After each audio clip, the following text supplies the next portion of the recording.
here at Integrity Mortgage, we are constantly thinking and trying to find ways to bring added value to our referral partners. This video is going to be about how to use financing to help cover an appraisal gap that you put into a contract. Now, we know it's super competitive out there. So if you have a buyer, for example, that's buying a house at, say, $700,000, putting down 20%, which would be $140,000, and you ask them to maybe cover $50,000 appraisal gap, then they could be potentially coming with the down payment plus another $50,000, so $190,000 plus closing costs. We'll take that same scenario, and what we're going to do is we're going to show you if you made an offer and financed that $50,000 appraisal gap, the buyer actually comes with the same amount of money as they initially thought, plus just a one-time PMI fee. So think about it like this. You have your sales price at, say, $700,000. The appraisal comes in and the value comes in at $650,000. There's a $50,000 appraisal gap. We agreed to that, and we'll meet that obligation in the contract by keeping our loan amount the same and now financing about 86% of the value of the home. Down payment's the same. We're now financing, instead of 80%, 86%. The customer has to get mortgage insurance on the loan, but unlike your traditional banks where they typically just offer monthly mortgage insurance, we're going to offer a one-time PMI buyout.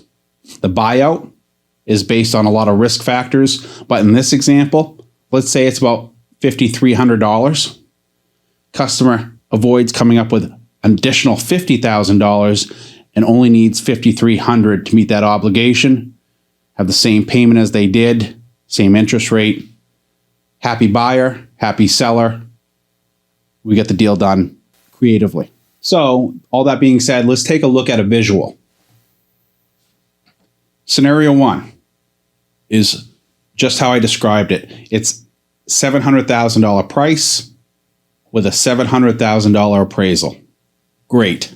Customer's putting down 20%, and we have their payment at $3,140 a month. It's very straightforward, no appraisal gap. Scenario two illustrates what I was saying earlier. You have a $700,000 price, but a $650,000 appraisal value. So we're going to keep the loan amount the same at $560,000 and finance not 80%, but 86% of the sales price. Of the appraised value. So now that we're financing above 80%, we do have to get that mortgage insurance, which is what you're seeing when it says one-time PMI fee on this chart here. It's $51.52 up front. That's a one-time and done PMI fee. So your customer in scenario one was bringing almost $148,000.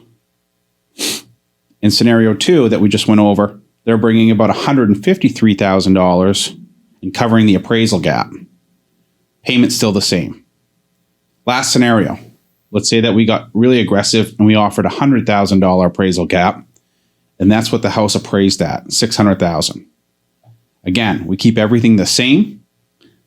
We're financing the same loan size, but the amount of the house that we're financing is now 93%.